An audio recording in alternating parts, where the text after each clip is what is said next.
first speaker of today is Peter Harrison. Peter, from BrainJuicer. And you probably all know BrainJuicer in the Grid 50 of the most innovative research agencies in the world. BrainJuicer is already #1 for 3 years in a row. And I have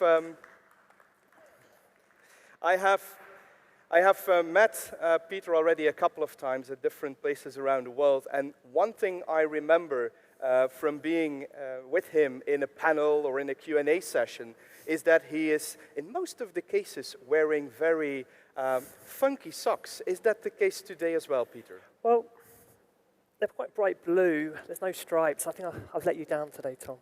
Yes. I'm sorry, they're only 7 out of 10. You don't want to distract the audience anymore. All right. Exactly. Peter will tell us all about behavior change, and he will share with us a couple of tips and tricks and best practices in that area. So, Peter, take it away. Floor is yours. Thank you. Oh.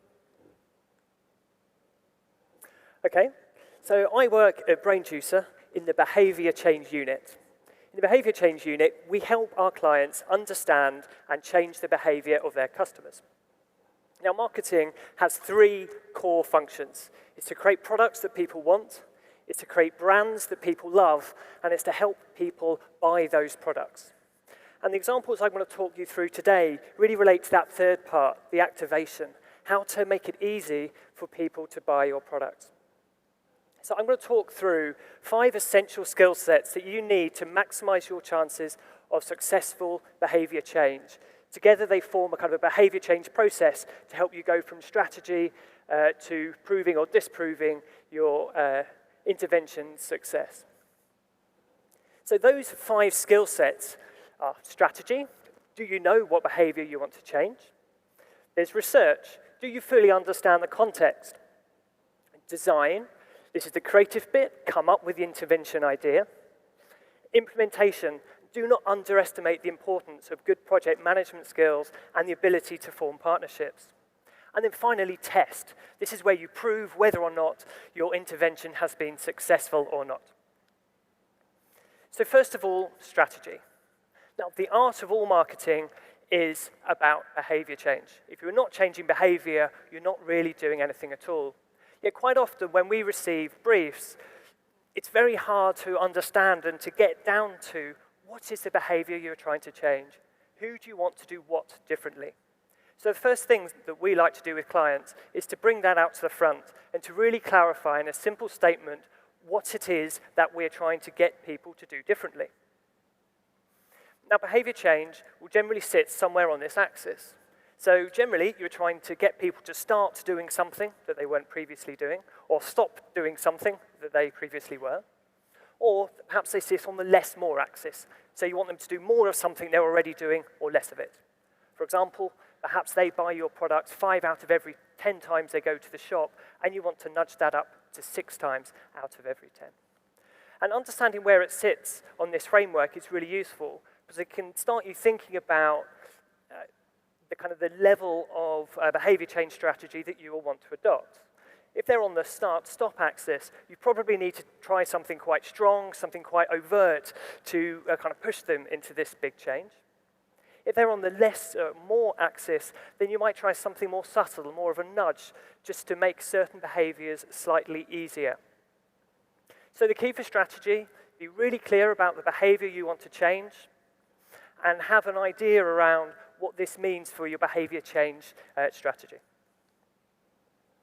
The second stage is research, so to understand the behavioral context.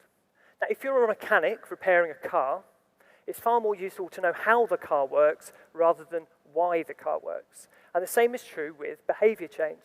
It's far more useful to know how people do what they do rather than necessarily the deep whys. And I think that sometimes market research tries too hard and overemphasizes deep whys. And we often talk about getting deep insights and deep insights. Well, when it comes to behavior change, my perspective is the most useful insights often sit at the surface layer. They're the shallow insights that can be most useful. So how do we find these shallow insights, these how questions? Well, observational techniques are often very useful. So ethnography, for example, watching how people interact with your product or how people behave at the shop shelf. Behavioral economics has already done a vast array of research on how people think, how people operate, for example, under uncertainty. So it can be really useful to visit that literature and write literature reviews on what academia is telling us about how people behave. So, for example, a couple of years ago, I worked on a project for an incontinence pads company. We get all the glamorous jobs at BrainJuicer. And one of the things we did there was research fear. Because when people are buying incontinence pads, they feel apprehensive. They feel nervous when they're at the shelf. So by better understanding the emotions associated with that and how that influences people's behavior, we can communicate with them more effectively. So it's really important to understand how people behave, what processes they go through, and then that will give us the clues on what intervention we should pursue.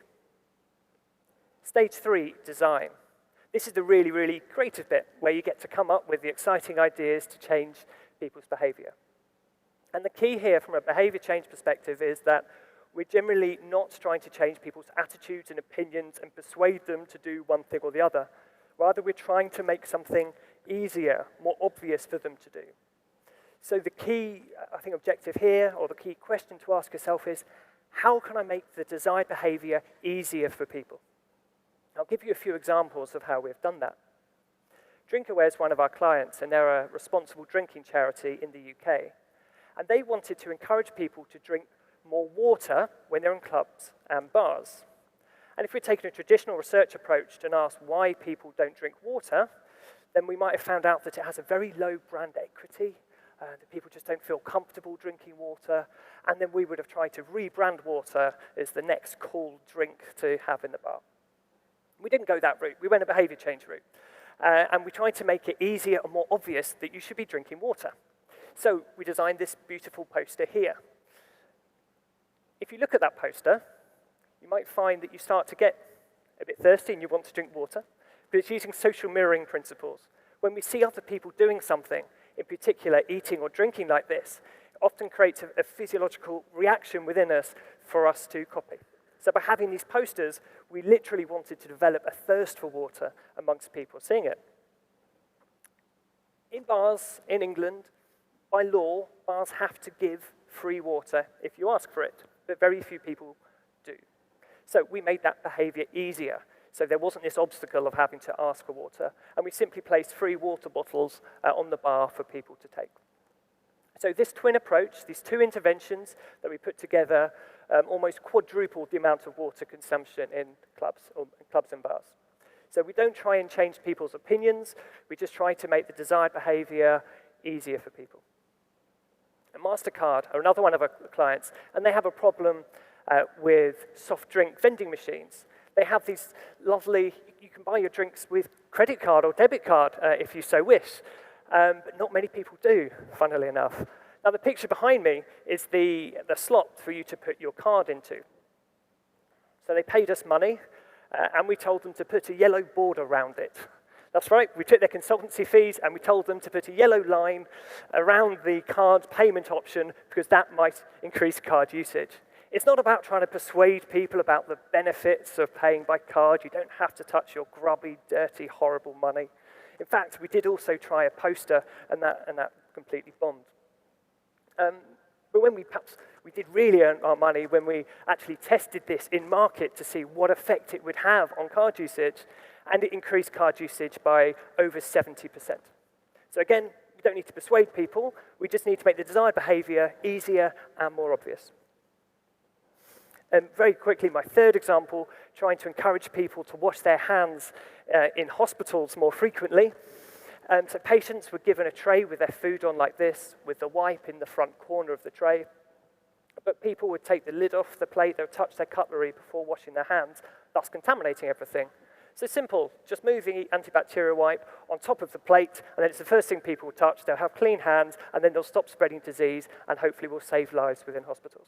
So sometimes behavior change can be based on deep behavioral insights, we've got from the industry. Sometimes it's based on common sense. 4, implement. Do not underestimate how hard it is to run a pilot test. It's absolutely essential. If we want to prove whether our interventions are successful, we need to run a pilot test. Probably our most complicated one we ran last year to reduce instances of sexual harassment in bars and clubs in Nottinghamshire. And so what we did is we recruited hosts, these lovely ladies in this picture, to work in bars to make sexual harassment harder. So to do that, they found people who were high-risk individuals of being targeted with sexual harassment, so in particular females who were on their own, drunk, sometimes they were asleep. People were asleep in the club, and they would help them find friends or help them get home or help them get to a medical room. They also created a social environment, a social atmosphere, where potential perpetrators would feel less willing to kind of commit the offense. The amount of work that has to go on behind the scenes to make this sort of thing work is immense. We had to partner with the bar managers. We had to design the poster. We had to design their outfits. We had to recruit people, which was no easy feat, to work those unsociable hours. If one of them dropped out, we had to make sure that there was a replacement. We had to work with the police to provide us with some of the data. I even ran a training session together with a charity on how to talk to people who are victims of sexual harassment or people who are very drunk. So you have to have lots of strong partnerships, and you have to be very open to learning new skills that you never thought you had in your arsenal. Even simpler interventions which just run in shops, if we're trying to increase sales, for example, often means working with lots of independent individual store managers who may or may not be motivated to be running your intervention, but it's essential that they do it correctly. And finally, test. It's absolutely essential if we are going to prove that you have successfully changed behavior, that we have the data to prove it. And just like in quantitative market research, where you have to have a sufficient base size to have statistical significance for your intervention, the same is true here. So when it comes to the test phase, we have to put in a lot of work up front, a lot of work at the beginning, making sure that our experimental design will give us sufficient data to make someone's laughing, that our experimental design will provide us with sufficient data to make concrete and confident conclusions at the end of it. So if we are, for example, making interventions in shops and we're trying to increase purchasing in shops, we will need to get lots of historical data from those shops, understand how many products they sell on a day-by-day basis. That will then allow us to design the experiment. So we can say, okay, it needs to last for 4 weeks. It needs to be in 2 or 3 or more locations. And that will give us a sensitivity of around a 2% uplift, if that's what we're looking for. So there's a lot of work has to go in up front when you're designing the experiment to ensure that you can do solid analysis at the end. And then this is the real world. This isn't doing research in the lab, so there's always things that come up to try to scupper your best plans. Shops will have promotions, there'll be better weather one week than another week, it might be Christmas or Easter.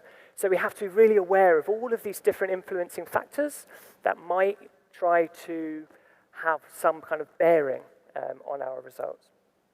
So a lot of work has to go in up front when designing these experiments. Then at the back end as well, you then need to have a good plan in place about exactly how you are going to measure whether or not the behavior has changed. So one example, another project for Drinkerware in Asda stores, they were trying to encourage people to buy low-strength beer and low-strength wine. And we didn't design this intervention, that they did it with their creative agency. They put point-of-sale material all throughout the alcohol aisle, trying to persuade people to buy low-strength wine and low-strength beer. It was our job to measure whether or not it was successful.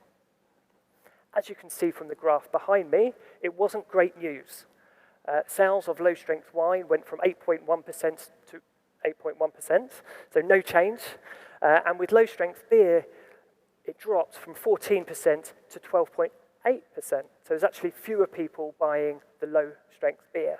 So their persuasion attempt in-store actually backfired. But we could only prove that by working with Asda, using their sales data to demonstrate the effect that their intervention was having. Now, on the face of it, that might seem like maybe they were wasting their time doing this.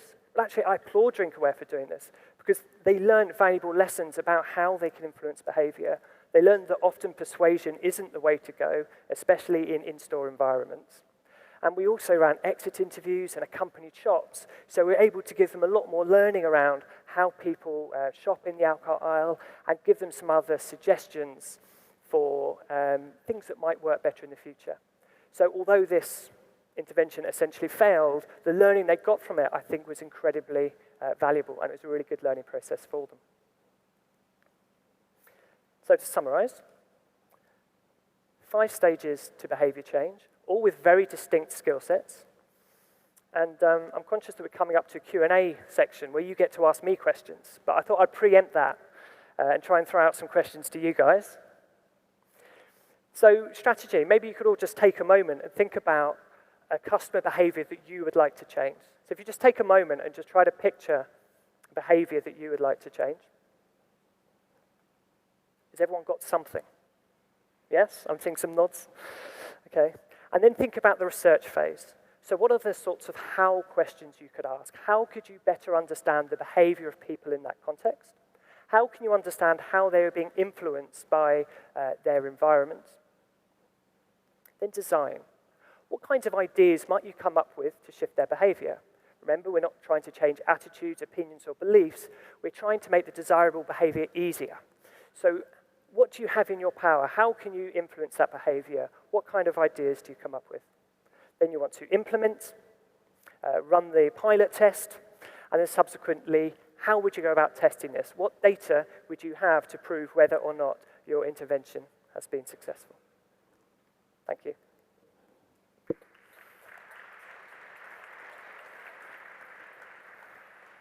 Great start of this conference. Thank you, Tom. Very thought-provoking. There should be questions in the audience about this new way of approaching things. There are 2 lovely assistants in the crowd who can come to you with a microphone. Who has questions? Yes. Hi. Yeah. Start with who you are, which company you're from. My name is Michaelis Michael from Digital MR, and I am from the new team. So 2 points from you, may I add. True. So you mentioned that common sense is important when you decide what to experiment with.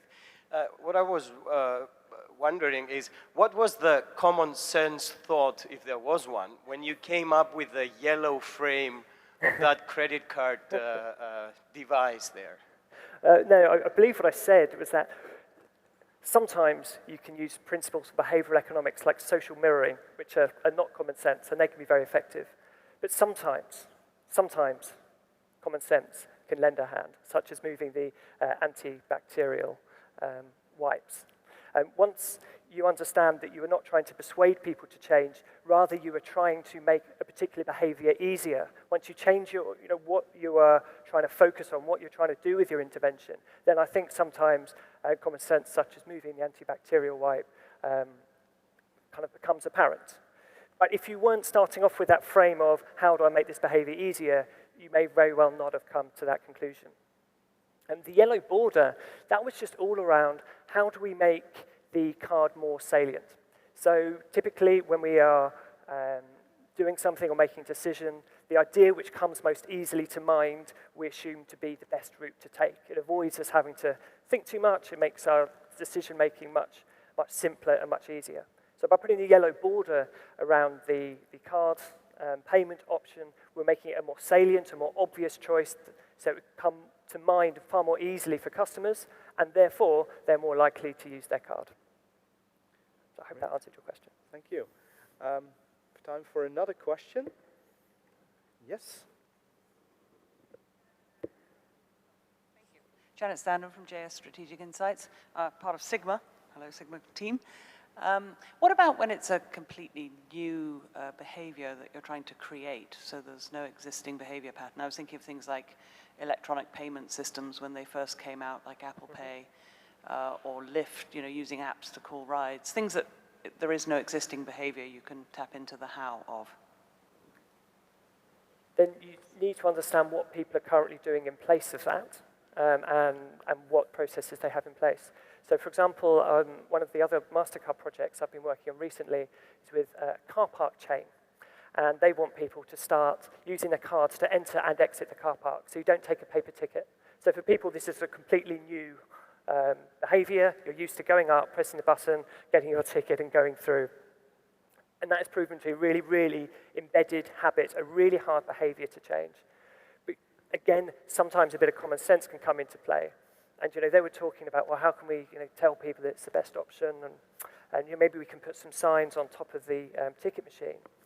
But there, the behavioral observation is simply that when people get to that machine, even if they realize that the card payment is not an option, they don't have the card in their hand, so it's quite a hard behavior to adopt and to take up, so they're not going to do it. So they're saying, so you have to tell people earlier to get their card ready, so when they get to the machine, it's easier for them to do. And even then, it's very hard because people are on automatic, they don't listen to things. In the end, our most successful intervention there was literally having people standing at the entrance, telling people as they came in about this new option and showing them how to use it. They seemed pretty much impervious to reading signs. We had TV screens, all sorts. They seemed pretty much impervious to that. So it will really vary from what behavior you're trying to create. In that particular instance, it required quite a strong kind of force. A little soft nudge wasn't going to cut it. Thank you. So Peter will be around for the rest of today and tomorrow. Yep. So if somebody has other questions, feel free to reach out to Peter. Thank you very much, Peter. Thank you, Tom.